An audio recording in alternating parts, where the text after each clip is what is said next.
Hello and welcome to another We Are Developers Live. So we're supposed to have a guest right now, but there was a crisis. I'm still looking at my phone at some app called What Thing. If there is something coming up, if he can still join later, it was supposed to be Harry Roberts. If we can't get him today, we're going to get him in some other time because he's a fun guy to have around.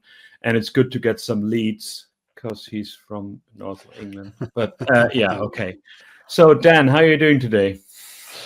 I'm good. Yeah, we're back. I was going to say we're back fully in action because I thought, maybe you'll be back in Berlin, but you're not, right? You're over in Vienna. That looks like the office, unless you've made I'm in your the office right now because tomorrow we're going to have the We Are Developers Live Day, not Live Day, but the AI and Accessibility Day. We can talk a bit more about that later on because as our guest is not showing up, we have more time to fill. But it's, yeah, so I thought I'd stay for the whole week. I mean, every Tuesday, beginning of the month, first Tuesday of the month, I am here for meetings with the rest of the leadership team. So this time I just thought I'd do the whole week and make a story out of it. And yeah, it's really warm here. It's really beautiful. So it's good fun to be in Vienna from time to time. It's a 1-hour flight, so it's not that much of an issue. We're back in action. I mean, I'm not on vacation anymore. You filled in nicely for the two things. There's lots of recordings right now. We're recording a lot of Coffee with Developers with lots of interesting people, and you're producing them afterwards. And I'm sitting here in the office sweating and talking to people. And there's a lot of good stuff coming. I mean, I was super excited yesterday to talk to the people from PenPod, which we're going to have a coffee with developers, and we're going to have them on the show in 2 weeks' time, showing their product. And I was wary, I'm like, it's a design and developer thing in the browser. And I hear that so many times, but this is a very different approach. And I really enjoyed it. It's open source from the start. So that was something that I really liked about it. And yeah, I mean, I chatted with the person and we talked for another half hour after the recording ended because we had so much in common. It was really fun to talk to. It's great that there's things coming from in the AI and generative and like tooling space that is not like, oh, one click of a button can do magic for you, but like we really understand how developers and how designers are working and how they're working together to see what's coming out of that. Yeah, because it does feel like actually there's so much noise around AI and the things that are being released that actually the really good things like this that are AI powered or integrate AI sometimes get lumped in with the things that are just looking like they're being kind of produced quickly and maybe aren't that valuable. So yeah, I know you're really excited about using it, PenPot. So I'm looking forward to hearing the episode and then I'll go and have a look myself. But yeah, interesting stuff. Sounds good. Yeah, it's so bizarre because I mean, I'm not being in the day-to-day delivery of things anymore. Like trying these things out is sometimes just feels forced. Like, what do I build with it that actually makes sense to actually try out? But yeah, a lot of people are playing with these things, and there's so many like, I mean, if you have VP in the title of a company like We Are Developers, the amount of emails I get every day with like, oh, you should use this to do that and use this to do that. More importantly, I get all these emails about people asking me if I want to sell We Are Developers, and I'm like, it's not even mine to sell. And no, we're not. And I don't know what cold calling emails are sometimes a hilarious bit. People send you all kind of things that don't make sense. Yeah, I think I saw a little bit of it when you were away, Chris, because obviously I would get things directed to me, and I was thinking, I don't know, is this something that Chris would answer? So yeah, maybe those kinds of things. I you'll be glad to hear I didn't say that I was going to sell We Are Developers, so we still got it. But yeah, I know cold calling emails though, it's such a numbers game, right? And is that I know that we'll get into AI later, but like it just feels like that's maybe going to take it sort of to a place where it's cold calling on steroids because you can just produce so much so quickly, and the dead internet theory is yeah. It feels so wonderful formulaic as well because you don't answer to an email and 2 days later is then the follow-up email like, oh, I don't know if you're missing out on that really important thing that only is important to me, and then 3 days later like, oh yeah, I mean if there's anything we can do, and then I basically just say like, in the sense of fornicate off, like, no, I'm not interested, thank you. And then oh, that's I understand that and I appreciate that. Is somebody else in your office available for that? And they're like, I just told you, like, in no mincing words terms, that I don't want any conversation with you and I don't care about your product. And no, I'm not gonna do the extra due diligence to find somebody else in the office for you. It's like it feels like there's automated script on a lot of these tools, and there is, but it's just, no, this is not how to be effective. Just come to events, show me your stuff. That might be an interesting way to actually get the foot in the door rather than like just cold calling emails. And I guess this is where DevRel comes in, because us being at events and talking to people from other companies, going to booths at events and talking to them and looking at the products is much more effective than any of these emails. But the cost of these emails is next to nothing. So I guess they keep firing in a MOE. Yeah. I mean, I guess, you know, we do this, I suppose, every time we speak to people from sort of HR or from other departments, and the thing they always say is like, how do I market to developers? And I find myself saying pretty much straight away, don't seem like you're selling something, or at least, you know, maybe don't try and sell something. Actually speak to the person about what the tool does or what it is they're trying to achieve, rather than just trying to sell them. Because I think a lot of developers, I don't know why that is. Would you say that in general, I mean, it's a massive generalization and they're always dangerous, but it seems like developers are wary of sales when we know it's sales or when we feel we're being sold to. Why is that? Because why is it that developers are like that, you know, rather than just the average person? I guess we've been sold too many times results things that didn't bring the results that were there. Like, I mean, we're always like, oh, we know your pain and we know how to do things. And then if you buy this product, it's going to be all good. And then it's not. And it's especially the bait and switch thing, or like the upsell thing is another thing. Like when the first iteration of looking at something looks very interesting, and then you start to play with it and you realize, oh God, I've got limited to it. Like, I mean, the whole like aided code environments and stuff, they seem like a veiled attempt just to get you into a subscription rather than just like the product itself. Like, it might be an old school thing, because I mean, I remember buying my editors and then installing them. They came on a CD and then I installed them and then they were mine. And nowadays you basically never have this. Like, the first thing is free and then you install it and then like you realize half the functionality is not available until you actually pay extra for it. And I think that might be the thing. And the other sales bit, of course, is just like trying to piggyback on your stuff as well. Like, oh, you're a developer, so do you know other developers that we can actually talk to as well? And you're like, no, you're already annoyed me. Like, I'm not going to send you my friend's email so you can annoy them as well. Yeah, but it's a total not understanding of how it all works, because you're just going to annoy somebody else, and then they're going to say, Chris, why did you send me this scammer, effectively, or, you know, this person who's kind of hounding me? Yeah. All right, let's take a look at the things we collected for this week to see what we can talk about. I think the first thing, and we're going to come back to that, is tomorrow is the AI and Accessibility Day, and I'm so excited about this. This sounds like a salesperson, but I'm genuinely very happy about this, because I lined up all my friends from Accessibility World, because I've been doing that for a long, long time. And there's going to be Sarah Joy. She's going to talk about like bringing joy and whimsy also to a world of accessibility, rather than just like accessible things have to be gray and buttons have to be big and that's about it. But like the enjoying the journey into a product can be done in an accessible fashion. And she's going to talk about that. We saw that talk at State of the Browser, it was, right? In London. Yeah. And it was great as well, because I think it's got a really nice mix of kind of nostalgia. You know, it kind of takes you back to the days of the early web when things seemed a little bit more fun and creative. But yeah, it's also just a really nice kind of angle, because there's so much now that so many landing pages kind of just look the same. They all look like kind of Tailwind demos, and I'm talking about my own projects there, you know, included. So actually, I really like that Sarah's saying, look, we can do something totally different. We can give it a bit of character, but it doesn't mean that it can still be accessible while we do that. So yeah, it's great. I think the first time that was what was the CSS framework, that the first big ones that everybody just applied, and it was like 3 column text next to each other, 1 big click to action button, and that was every website, and 1 big header image. Everything. And it's just, it was just bizarre. Yeah, it's interesting that Google just announced their new like material design thing as well at Google I/O, and that was also like every mobile app that was a PWA looked the same because of that.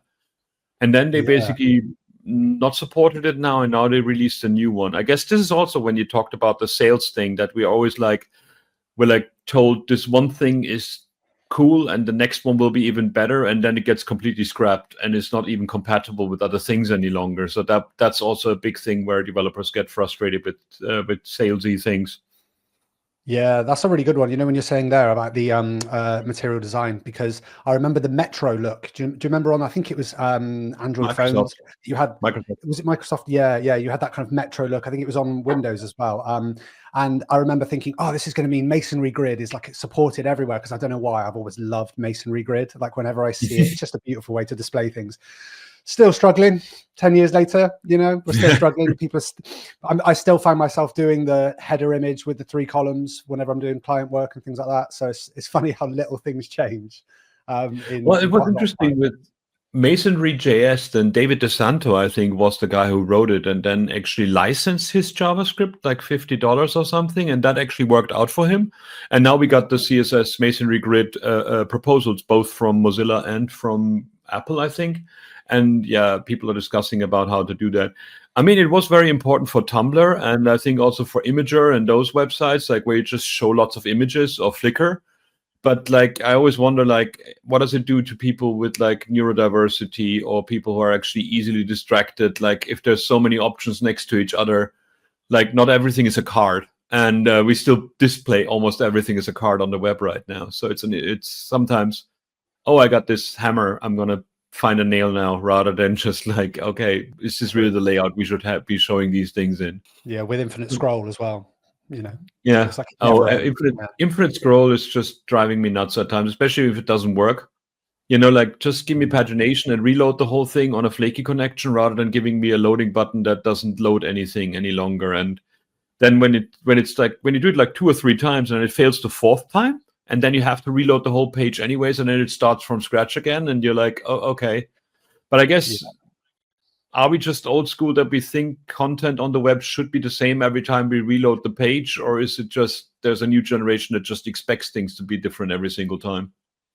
Yeah, it's difficult though, isn't it? Because it's almost like a battle between the users and then the the people actually building the projects. Because I think we like things like infinite scroll. We think it looks nice. It feels flashy, but the user might say, "Well, this is just a trick to keep me here, rather than just letting me find the content that I want at my own pace." So I think it's that thing about where we say user experience. It's we like to think we're both kind of working on the same page and that we're both going to agree over what users want and then how we build it to kind of make them happy. But I think there's a little bit of selfishness sometimes. We like infinite scroll, the users don't, but we're going to use it anyway. That kind of thing. Well, also the reusability thing. Like sometimes I go on Facebook and I find something really cool and I just want to tell people about it, and then I go, I don't know, make a coffee, come back, and as soon as I touch the news feed, the thing is gone, and there's no way to get back to it unless it was a group that I joined and I can see it in the group again or something like that. This like ephemeral content that basically goes away as soon as you touch it. It feels good, but it also feels like, yeah, why do I do this? Like, I mean, X just announced like a chat system inside Twitter. It's like, why Twitter was supposed to be like a microblogging chat thing. It has a chat feature, and it's one of those like, oh, it's going away after a minute and nobody will ever find it. And I'm like, nonsense. It's going to be in the database and you're going to index it for your AI model. Like the whole, I think the first one was, what was the one with the ghost? The chat thing that basically was like deleting right after you saw it. Oh, Snapchat. Snapchat, exactly, yeah. And I guess that data got mined as well. So I'm not sure about this. I don't trust people when they say they don't keep any record of my stuff. So Gary Reed is going to be next, shift left on accessibility. And I love that she's talking about the whole concept of like agile environments. Like how do we work in an agile environment and think about accessibility? Because oftentimes you build something fast in a agile fashion, and then the review time comes around, and you're like, okay, now we have to make it compliant with all these silly European laws, and we have to think about accessibility, and that's far too late. So hopefully that will be interesting. It's interesting that without trying to, we had like somebody from Just Eat Takeaway.com and somebody from Deliveroo in the same event. Like, so we should be set with food. That's pretty cool. Yeah. Then we have a panel discussion about the AI and accessibility. What does it mean? Like, is it good for accessibility or is it bad for accessibility? Then we got Artur Ortega, and I'm very excited to have him because I worked with him in Yahoo in 2005 to 2010. And he was on my team, and he's like a blind developer, which was just so cool to see somebody write better and faster PHP than I do without knowing without seeing it. And he's one of those people that, like, when he complained about things being inaccessible to companies, he didn't just complain in an email. He sent them like a snippet in the browser to change the interface to what he needs. And I think that was really, really cool. Like, there was a script monkey script into extension where you can inject scripts into websites and change the interface. And he would write those and show people how to actually fix their own website before actually, so he can use it next time, which was kind of ironic because when we did a tech check yesterday, we ran into a real weird issue because he's using Google Slides, which I do at times as well. And it's actually good. It's actually accessible. He can use it as a blind user and he can present his things. But then it has this pop-up here that discover a new place to create, which is just telling you there is like this new functionality that you can have background images, which of course is super exciting for somebody who can't see. And it's inaccessible. It's completely unavailable to him. And I tried it myself. Like, you go through the page and you actually have keyboard access to almost everything. They've done a really good job with that. But that close button up there is not at all in the tab order. So you cannot reach it with a keyboard, which is bizarre because it actually does, when you look at the source code of it, it actually has all the right things. So the tool itself, the button itself is keyboard accessible, can be reached with a button, has a roll-up button and says close. And if you just basically, why is my machine doing that all the time? So when you look at the source code, you can see it's a div. It should be a button to a degree, but it has a roll-up button and data tooltip close and area label close, but it has a tab index of 0. So it's never, ever in the tab order. So they did everything right except for making it available to you. It's interesting that there's a tab index of 0 and still keyboard focusable here in the picker. Seems to be a wrong thing. And the button here has the same issue, the one that actually triggers that modal. Basically says like it has a tab index of 0 as well, so you cannot ever actually reach that button at all.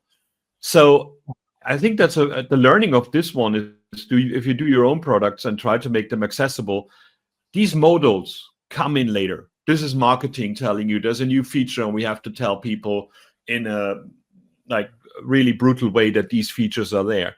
Make sure that these things are available, because I don't know tomorrow if he can actually present, because if it's the same thing, he never could close this. So his slides were covered up by that thing, telling us about a functionality we didn't want. How does that happen? How does that, I mean, is it just that the like you're saying, the modal request came in and then it was like, right, push it to production. Let's just worry about it later. Maybe look at the feedback. It just feels very strange for somebody like Google to do that and just miss it, seemingly like it's a complete oversight. There's several things. I mean, we can ask people in the audience as well, but I think one of the things is that probably the tool itself, the component itself is accessible because it does all the area labels right. It does why the tab index is 0, I don't know. That's the breaking point. If the tab index would not be in there at all, then it would work because it would become part of the tab order. So I guess it is one of those like where the component itself is accessible, but when you put it into the full thing, that for some reason the tab index gets updated or numbered or something, and 0 was the next in the round or something like that. So it was really weird to see that there's this. It should work, but you can never access it. So good for us to see, though, right? Just before tomorrow's day, for us to get a little bit of an insight of this is why it's important, right? This is why tomorrow's important. And the frustration of somebody who actually makes the effort to have a screen reader installed and actually use it and not be able to see something. And I mean, when you load the page right now, there's like 4 modals of those going on, and it's not fun at all. So when you reload one of the shares right now, you get lots and lots of those pop-ups. And yeah, it feels like here's a new feature that doesn't get enough functionality. Maybe we should tell people about it in a very brutal fashion, like some PowerPoint features can't be displayed. We had the same when Arthur tried to use that StreamYard system that we have here with a screen reader. There's like lots of pop-ups like, did you know, power tip, these kind of things. And you're like, just show these things when people come back. Or I guess it boils down to that we never ever can detect if somebody has assistive technology, which we shouldn't, because we could discriminate if we did. Just Huh? picking up on that. So I've never really thought of it like that. You know, that you're right, because your initial thought is, okay, there needs to be some way, right, of like, we can tell what browser somebody's on, but is that right, that we can't drill down as far as to know if there's any assistive technology being used? And then that second point that you mentioned about, you could discriminate, and I hadn't thought of it like that. I think that's actually quite important to pick up on, that yeah, that it could be used in a negative way, because you think of these things as just being like, well, it must be inherently positive if we are able to tell, because then we can cater for it. But that's just a really good point. I just wanted to highlight that, really. So he's going to talk about like how accessibility can be used to integrate people into your environments, and with custom MCPs and all kind of good stuff. Carl Grove's going to come. He's a good friend of mine as well. Has been in the accessibility world for a long, long time. And he's been doing this AI is the future of accessibility. So it's going to be interesting to have a positive spin, because he's an angry old man like me as well most of the time. It's great to see that he found his groove in his old age or something like that. I don't know. Leonie is another person that is basically, she's a director at Tetralogical. She's part of the W3C inclusivity group, and she knows so much. And I'm just going to grill her in a fireside chat. So that's all going to be tomorrow. It's 79 euros, and it's starting in the afternoon and goes on late night until I'm boiled in this room here. And it's going to be fun. But let's talk about some other things, not the ones that we do.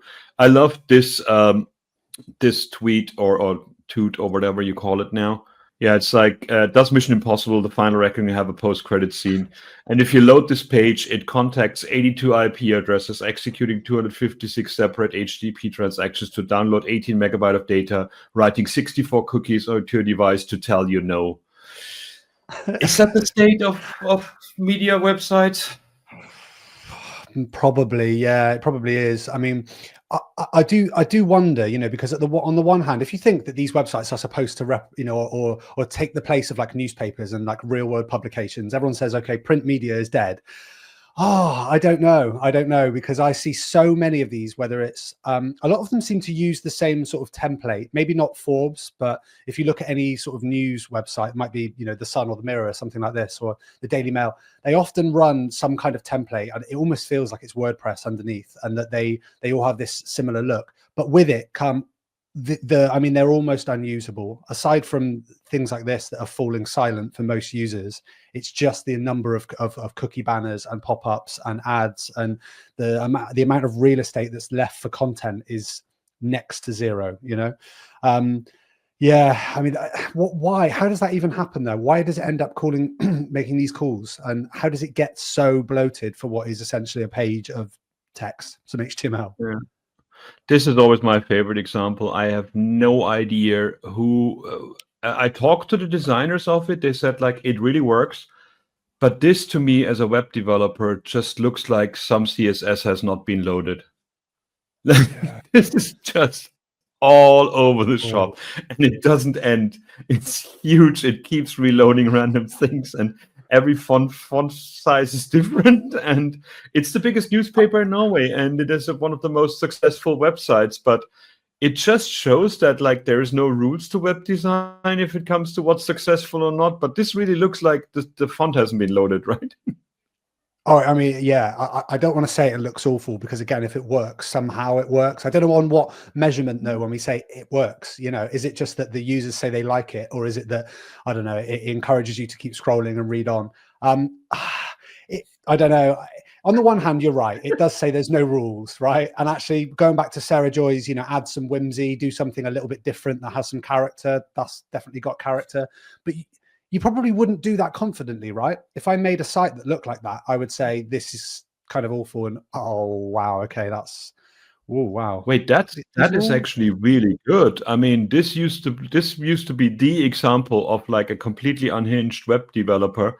Let me see archive.org, because that website used to be my absolutely favorite to show people. I think I have seen this before. Yeah, that we have to get the original because it is definitely worth the wait. Is it the one where it's just packed with everything and anything you can imagine? Kind of absolutely, like mental stuff. And yeah, it's like I buy you lunch and offers like that, and she did. And when you on social media, when you pinged her, it was her, and it was just absolutely fabulous to have these kind of people that completely break every design. Yeah, this is basically what it looked like. Oh. And that was What? just... Oh, God. It would And that actually was be hard just... work to do some of that. Yeah, that was absolute magical. It was just like some 14-year-old on GeoCities, and this is what the website looked like for years and years, and it got more and more unhinged the longer it got. Like, and it's just wonderful that motorcycling and everything. This is the best bit, is that every time I think it's done, I think it's done, and I go, wow, that's a lot. Like a new multicolored background loads, or that one, a GIF of the person on a motorbike. This is amazing. It was in the UK. It was just... I didn't know. car selling company in the UK. Like, basically you can order cars, and it was not a piss take. It was really, really the thing.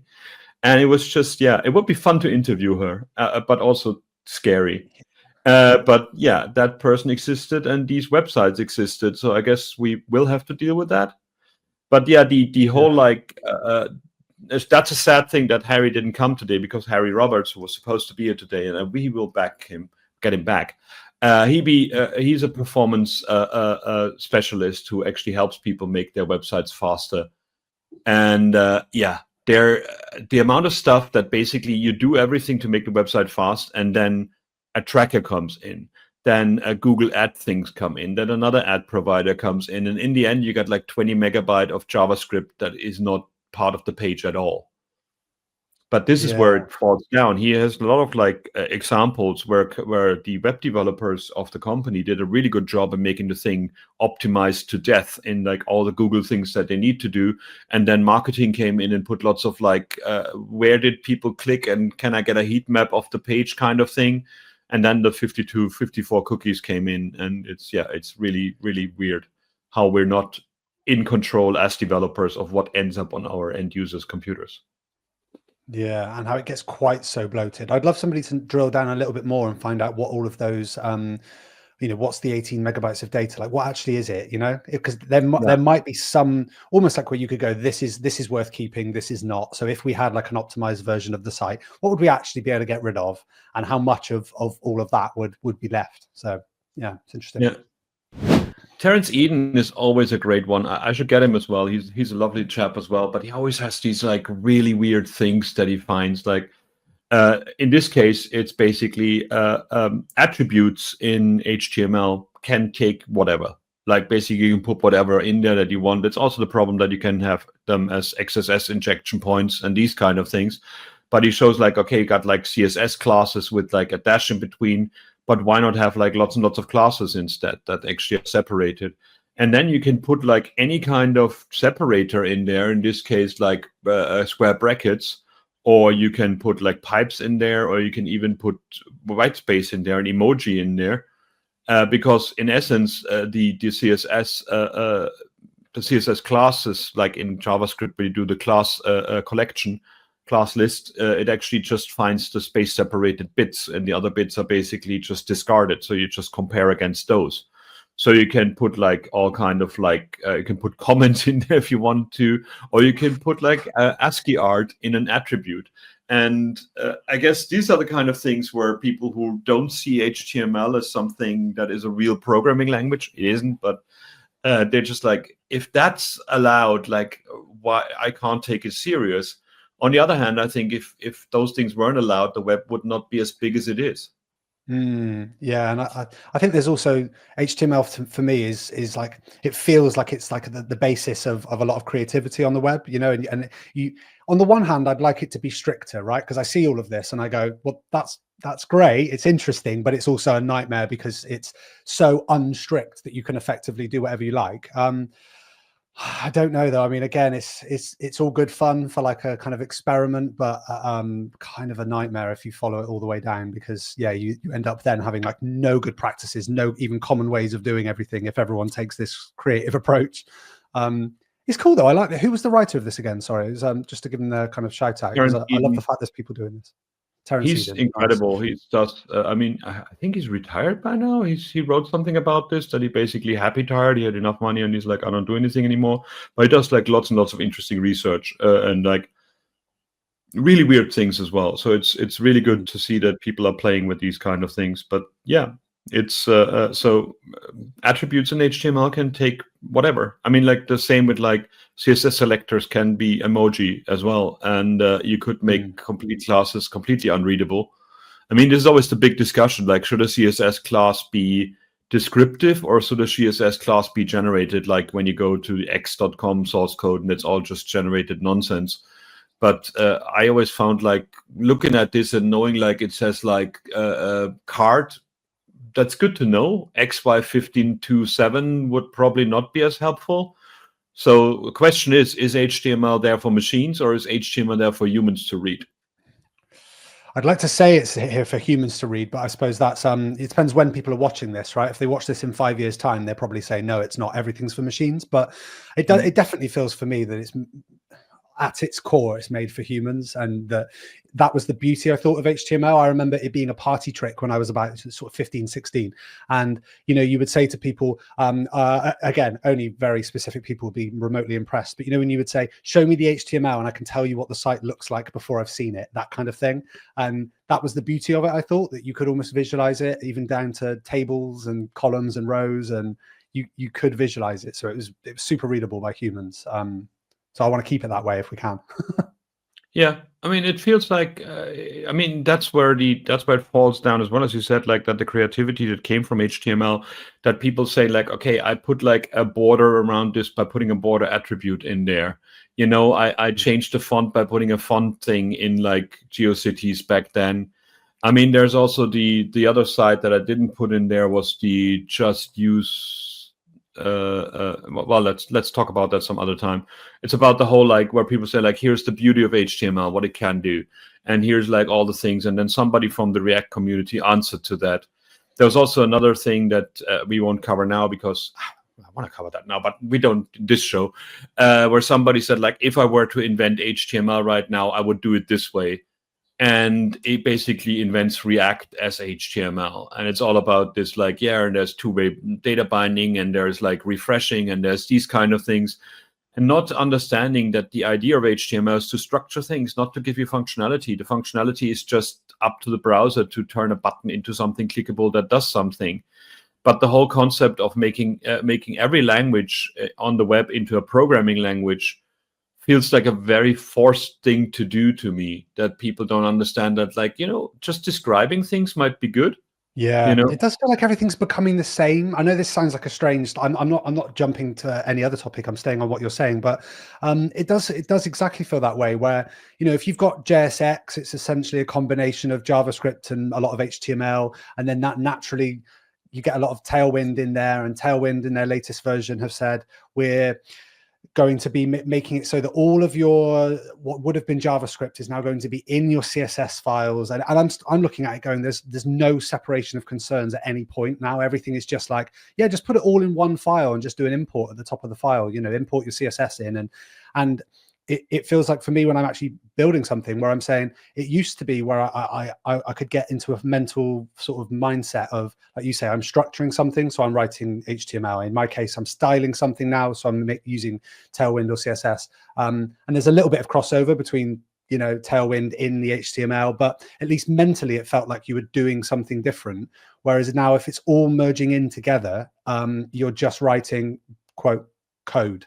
And then those separations of actually styling something properly or going through the process of just structuring it properly gets lost, and it just all gets replaced by building stuff. And it makes it harder for the developer tools as well. Like, how do you, I mean, now with color coding and like with like in editor validating, like if everything is munched into one bit, like we cannot do it. Like we can take the rendered content from the browser and allow you to debug that one, but then it doesn't go back to the original change. I mean, when I worked on Edge, we tried to make that happen with like source maps and generated source maps to say like your CSS that you're changing in the browser changes your SAS file. But that was just so much was lost in between this translation, so it felt really bizarre to do that. That separation seems to be a thing that people love to hate, Like, I mean, when we always talked about like Jeffrey Seltman, like back in the days with his first book, it's like HTML, CSS, JavaScript. HTML gives the structure, CSS makes it look at something, and JavaScript gives you interactivity.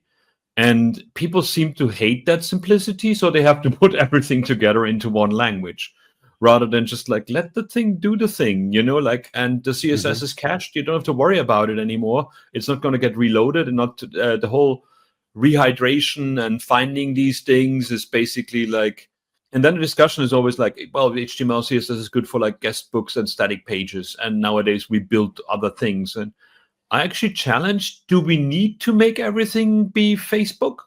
Or maybe a static page with a guest book is enough for a lot of companies out there.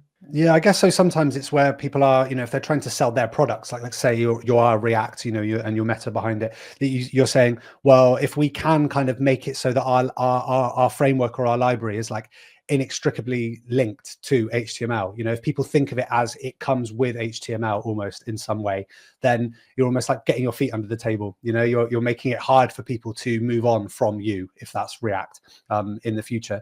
But no, I completely agree. I do not hate the separation of concerns really, and I think that separation is good, because it's like I said, it's where it keeps the stages of what you're doing different. But I also think it does link in a little bit, and you know, not to spin off to another topic, but where we talked before about how everybody is a full stack developer now, and it's like if you know how to use JavaScript and you've created a Next.js project, because it's just going to have some very rudimentary backend effectively in there, Node really, you're going to say, well, I'm full stack because everything is the same now, if you see what I mean. I'm just using a framework. So I'm designing, I'm building, I'm front end, I'm back end, I'm everything all in one, because that's what the library or the framework says that it is. So therefore, so am I. Cool. This is another one. This crops up every few months, where you can basically say, enter a website and then say what it looks like on different mobile, on different social networks. And it's funny because they seem to be outdated by the time these tools get released.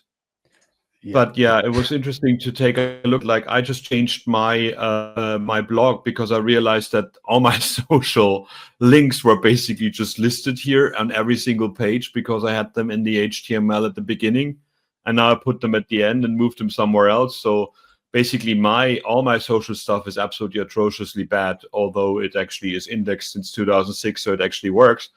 But yeah, it's an interesting thing to see what the preview links would look like. And I guess it also comes down to like, how much crap do you want to put in your head of the HTML, and how many meta links do you want to put in there? But it's an interesting thing just to see what just linking it in other social media platforms would look like. So that makes more sense. That looks nice. You know, which is good. Yeah, so we've done a better job there. But it's like just a nice little tool to see like, what would it look like if nobody wrote something about your thing but just posted it on different social media platforms. This was another interesting one, where he basically said that vibe coding platforms are blowing up, but the data shows that more of a creation versus a consumption story. So people build a lot of stuff, but basically build it for themselves. I don't see this as a criticism. I see this as a feature of vibe coding, isn't it? Like, I would be very scared if people built vibe end user products, final products with a vibe coding environment. Isn't the whole idea that vibe coding allows you to just build quick things for you to throw them away? Yeah, I think that's at least what I've heard from people who, mostly people that have never written any code before, do not work, you know, maybe in tech, or have just sort of stumbled across some of these tools, whether it be Lovable or VO from Versal, or is it V0? Don't know how you say it. But most people are saying that, you know, that they're building these small, very small scale tools, things that they've maybe just needed in their workflow. It could be something that they say, oh, well, this helped me set this thing up in Excel because I could write a formula and I never knew how to do it. Most people are doing that. And that to me is great. Yeah. You know, that we're keeping things, we're kind of using things in our day-to-day lives that we've made for ourselves. I think that's hopefully where the place for vibe coding is, like, mostly, because that's, I mean, do we need to go down the route of, we talk about the issues with security when we're looking at vibe coded projects, but if it's something you just build on your computer and you look at yourself and you don't put it anywhere, I don't see the harm. You know, it's pretty handy for a lot of people. I think it's important that this message is out there as well, that people don't realize, like, no, you can't replace all your engineers with a vibe coding environment or force them to use a vibe coding environment to make them more effective. It's a different use case, and it's a great use case, but it's not necessarily replacing production as it is right now. But it's interesting that people do these comparisons. I also like what was it? The other correlation somebody posted yesterday, Turbo Pascal versus Pedro Pascal. Because of Andor, like, and Graph was like going on all like, yeah. I did see, Chris, on that. The before we move on with Lovable, was it Lovable that recently GitHub put the limit, didn't they, on sort of mono repos and I'm trying to remember what it was, maybe like 100,000 repos that you could have within this mono repo, and I believe it was Lovable. We'll double check it, but I'm pretty sure it was Lovable that had actually kind of been one of the main reasons that they put that limit on, because the way it was built, anyone that built anything with Lovable would effectively create a repo within their mono repo. So by the time they hit 100,000 users, they were hitting that limit, and GitHub were effectively having a word and saying, okay, well, does this just keep going? Are you going to have 1 million users within this? So I vaguely remember seeing a story about it, but it just popped up into my mind there, where it says about the traffic to Lovable itself is 3 times greater than all traffic to sites published on Lovable. And it just made me think then about how there was a little bit of kind of confusion around how that was being structured on Lovable's side. That when a user creates something, who hosts it? It also feels weird that it becomes part of their mono repo. Like, I mean, but then again, that's a bit like going to GeoCities and build something in there, and it's part of GeoCities then. So, I mean, that's an ownership thing that might be interesting to discuss about, like, who's, I mean, it's easy to create, but then you're locked into their system. Like, can I fork it into my own? Can I do something else with that? Can I make my own repo and point to that one? Yeah, it would be interesting to see. But yeah, it's an interesting bit, like that, again, like an infrastructure company like GitHub then has to defend themselves against this kind of abuse, not like proper abuse, but like wrong use of the system, so to say. It's an interesting one. Yeah. Yeah, the Google burying the web alive, which has been around for quite a while, and this is now on the Intelligencer, and yeah, it's basically the AI mode of Google, which now gives you an overview of everything rather than just pointing you to links. It's not giving people kickback. It's not giving people links back. So it is worrying. We talked about that for quite a while before. But at the same time, Google keep telling people that the AI overviews are useful for people. They were for me as well at times, but I then also want to know where they're from rather than just like, okay, here's the statement, and I'm like, sure, if that's fine. But there's also the countermeasure, which is still that UDM equals 14, which is the different view of Google. So you can look for like dogs in bee costumes. I love how that's just at the tip of your tongue. And then you basically just get the link results. Like if you put that UDM equals 14 at the end of it, it basically gives you the old Google interface. How long that will be, I don't know. They may be shutting that down soon. But it's quite cute that actually just somebody built this like whole website about it that basically like add UDM 14. So this is just a form that adds that question to a search thing, I guess. But it's pretty cute that they have that, and they put no ads on it. So, but yeah, it's like, of course, this still is like, yeah, mostly sold things as the answer. Actually, in this case, it's not. But I guess for most of the other things, it would still be like the dead links at the beginning. But there is ways around, so I found that interesting. But would be interesting to know from people. Do they like the AI overviews? Don't they? What's the difference? Do they use DuckDuckGo? Can we do something with that? I miss links at times, and I'm not dependent on it. How my blog fares. I don't make any money with it. I don't have any ads on it anymore. But yeah, it could be super frustrating if your content shows up in these AI previews but you don't get any link back. You don't see it in your logs how many people seen it. We see it with our magazine as well. We don't know how many people are looking at our stuff anymore because everything is through LLMs and AI overviews. The million short was also interesting, which basically allows you to do searches that, what haven't you found? I don't know. Custard recipe. And then you can basically say like remove the top 100 sites and top 10K sites and these kind of things, like all the ones that everybody else goes in. And oh, you got to log in for that. That's unfortunate. But the idea is like basically that you say like, don't give me the first results that paid the most money to actually be shown, but only show me things that are really deep down in the content. And it will be interesting if there's a market for these kind of search engines at the moment.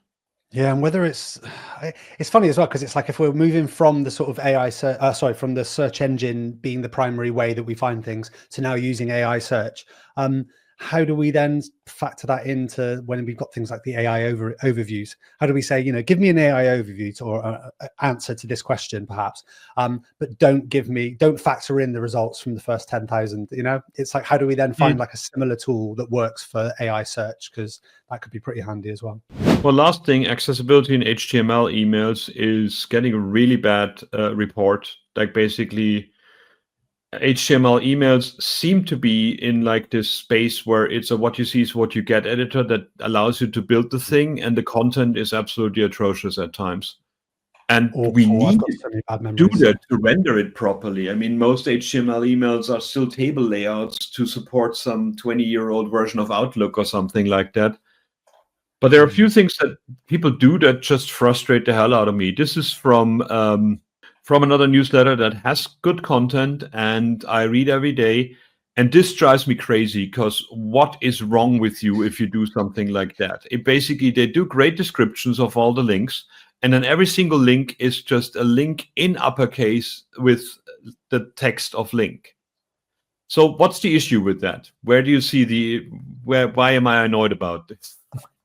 I mean, it's grey for a start as well. I mean, I wouldn't even know that was a link if it didn't say the word link. I mean, but it's also, that's a completely why not just make the description the link? I don't know why you need link after it. And I'm being a real stickler here. There's, absolutely no punctuation. So to me, I read that as Apple Safari exposes users to full screen browser in the middle of text link. So yeah, there's any number of reasons, but I think the biggest issue is, of course, that there's now here 20 links that are different links with all the same name. So if you're assistive technology and a screen reader user, you get the list of like 20 links saying link, and you don't know where they're pointing to because you have no idea what they are. It's basically like a shuffle, finding some random content. And it's also so lazy because on a mobile phone, like, why can't I click the whole text? Like, why do I have to find that little link thing to put my finger on? And I have no idea why they've done that, but it is prevalent in a lot of like email newsletters that I see, email newsletters, and it just feels like a very, very stupid thing to do, but people keep doing it. And that accessibility report has like lots and lots of information about what's wrong with emails. And it's frustrating because you would normally say I go to I subscribe to a newsletter because it's in my email client, and the email client is something that I know how to access. And when the content inside the email client is not as simple and as readable, then it becomes doubly frustrating. And now we use like tools to turn any HTML into Markdown so LLMs can index it. And at the same time, we use the wrong HTML to block people out all the time. So yeah, it's a lot of the time Dreamweaver era HTML. That's how it feels to me. Like whenever I've had to do any kind of creating an email campaign and things like that, and I used to do a lot years ago, nothing's changed. It's like occasionally the way that it previews or the way it displays on sort of things like Gmail, that's improved. I think they can guarantee maybe more recipients will receive it as well, but it is a bit to sort of be devil's advocate for the developers that are being mentioned in that report for being so bad. I think I can not understand, because I know accessibility is very important, but I can relate to them a little bit that they've got a lot of things they're battling against, just trying to make it present in the way they want it to. And so then adding that extra layer of accessibility, it probably makes it quite complicated, even though it seems like it might be quite simple. I think that was the big thing, that basically how it renders in all the different ones. Like I guess there's a lot of marketing and design coming in. Like this has to look the same in every email client out there, and all of them are terrible. I mean, we got the problem with our newsletter as well, which is like when you're in dark mode, it actually displays sometimes the colors wrong. And there is no way to, I mean, a lot of email clients don't support the media query in CSS. We cannot test for that. So there's no way to actually just display it in dark and light mode and define two different styles like you do in an HTML page in an HTML email. So there's tricks with like using a background gradient from white to white to always have a white background, and you actually have to hack around these things. So it really feels, we still haven't fixed that for our newsletter, but it's on my plate that I have to find a way around that. But it feels like you have to battle the system just to display correctly. So it's kind of, it's not forgiving, but it's understandable that these things happen. But these link text things, for example, I don't think is explainable. It just feels like, what were you doing there? It feels really odd to me. I guess we were at the end of the hour, and we talked to a lot of things. I mean, Harry didn't show up, but we will meet him again. So, I mean, final words. I think one of the interesting things is like Happy Pride Month. You know, the month where every company actually pays design agencies to turn their logo into a rainbow color, and probably using the money that they saved by getting rid of all their diversity and inclusion people last month. If you really care about that thing, support people, support companies that do things about diversity and inclusion. Don't just wave the rainbow flag because you need to for the month. But it's a very important thing. There's a lot of people out there that have the right to be seen. There's a lot of people out there that have the right to have the same rights that we do. So without going into like the whole like code of conduct thing we're going to talk about at the event again, I think it's great that this month exists. I just hope that the marketing of it doesn't kill it. There's important matters to deal with, and I think it's a fun month as well to educate yourself about things that you might have biases that you don't know about. Yeah, very true, very true. It's also, you know, just over 1 month until the World Congress. So I just want to put that in front of everybody. That's a little bit of a shameless plug for us, but it's come around pretty quickly, and it was only yesterday that I thought, how is it a month and 5 days? A month and 5 days. So yeah, if you are watching us live or watching us wherever you're watching us, worldcongress.dev, you can get yourself a ticket. 9th until the 11th of July this year in hopefully sunny Berlin. We had a heat wave last year. Hopefully we get that again. So yeah, so it's not long, and it's just 1 month away. Okay, but well, let's end with the question, like, why was the Matrix set in Europe? I don't know. Why was the Matrix set in Europe? Because before Neo could talk to the Oracle, he had to accept a cookie. That is definitely an original. That is your own joke, Chris. Because you know, I never know where you get them. I go, does he just hear them and he keeps them there for years and goes, I'm going to roll that out? But that was your own. I know it. Very good. Very good. With that, let's go back to some cookies. Thanks very much for joining at WeAreDevelopers Live. If you watch this in a recording, shame on you. Come back live next Wednesday, where we're going to have a guest, I think. Yeah, we're going to talk to somebody live and have a live show presentation thing going on. And yeah, I'm off to record more Coffee with Developers, and Dan is off to edit the Coffee with Developers we recorded yesterday. So thanks very much for watching, and we'll see you soon. Bye-bye.